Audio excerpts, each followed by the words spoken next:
কোর্টে যাওয়ার আগে টটিনিকে ধমকি দিতে থাকে কবির। কর্ণ কবিরকে বলে যে চিন্তা করিস না, আমি থাকতে তোর কিচ্ছু হবে না।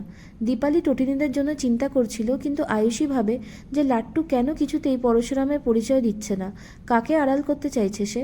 পরশুরাম লাট্টুকে সাহস জোগাচ্ছিল যে ভয় না পেতে, লড়াই করতে হবে, তার পা রয়েছে তার সঙ্গে। কোর্টের সেশন শেষ হলে জিৎ বেরিয়ে আসে আর কর্ণকে বলে যে কবির মুক্তি পেয়েছে। অ্যাডভোকেট বসাক বলে যে না না, পুরোপুরি মুক্তি নয়, 10 দিন পরে কোর্টের ডেট আছে, এখনও জামিনে ছাড়া পেয়েছে। কর্ণ বলে যে ওসব আপনি দেখে নেবেন। আর এই খবরটা শুনে খুশিতে আত্মহারা হয়ে ওঠে। কবির কোর্টরুমের বাইরে আসলে কর্ণ তাকে খুশিতে জড়িয়ে ধরে আর বলে এই 10 দিনের মধ্যে শিবপ্রসাদ সহ তার গোটা পরিবারকে নরক দর্শন করাবো। এরপরে টটিনি বাইরে বেরিয়ে এলে তাকে বলে যে কি ভেবেছিলে আমাদের সাথে জিততে পারবে? নিজের সীমার মধ্যে থাকো, বুঝলে?